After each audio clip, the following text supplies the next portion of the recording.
राज्यातील विधान परिषदेच्या निवडणुका पुढे ढकलल्या। शिक्षक पदवीधर निवडणुका पुढे ढकलल्या। केंद्रीय निवडणूक आयोगाची माहिती।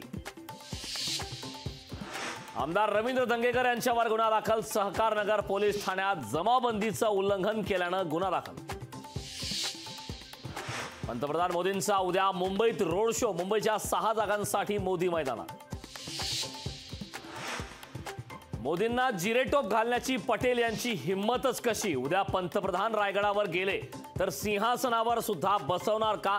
आनंद दवेंचा प्रफुल्ल पटेलांना सवाल। मराठा आंदोलक मनोज जरांगेंचा पुन्हा आंदोलनाचा इशारा। जरांगे 4 जून पासून पुन्हा उपोषण सुरू करणार। नेत्यांच्या पाहणी दौऱ्यामुळे बचाव कार्यात उशीर होतोय।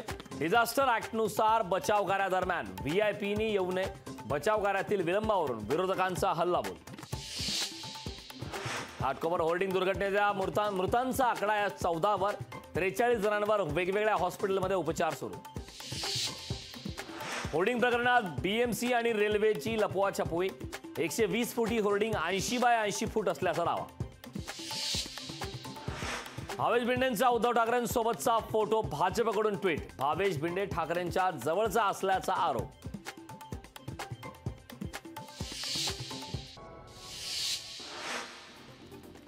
शिवसेना उद्धव बाळासाहेब ठाकरे पक्षाचे उमेदवार भारती कांबडी यांच्या प्रचारासाठी उद्धव ठाकरेंची वसईत सभा। संध्याकाळी 5 वाजता वसईत ठाकरे यांची प्रचार सभा। दिल्ली कथित मद्यधोरण प्रकरणात के कवितांच्या न्यायालयीन कोठडीत 20 मे पर्यंत वाढ। राऊस एव्हेन्यू न्यायालयाने सुनावणी पुढे ढकलली। शिर्डीत महायुतीचाच उमेदवार निवडून येणार। दारा भुसेंनी व्यक्त केला विश्वास। भंडारा शहरात खड्ड्यांमुळे अनोखं आंदोलन। एखाद्या नागरिकांचा जीव गेल्यावर प्रशासनाला जाग येईल का। नागरिकांनी उपस्थित केला सवाल। नागपुरातील सिग्नलवर लोकांना उन्हापासून बचावाकरिता पालिकेकडून ग्रीन नेटची सोय। शिर्डीत साई भक्तांसाठी साई संस्थांकडून खास सोय। उन्हापासून बचावासाठी मंदिर परिसरात उभारला मंडप। भाविकांसाठी मंदिर परिसरात वैद्यकीय सुविधा। पुणे शहरात तुर्तास पाणी कपात नाही। महापालिका आयुक्त राजेंद्र भोसलेंचं स्पष्टीकरण। पुणे शहरात 1400 टँकरनं पाणी पुरवठा सुरू असल्याची माहिती।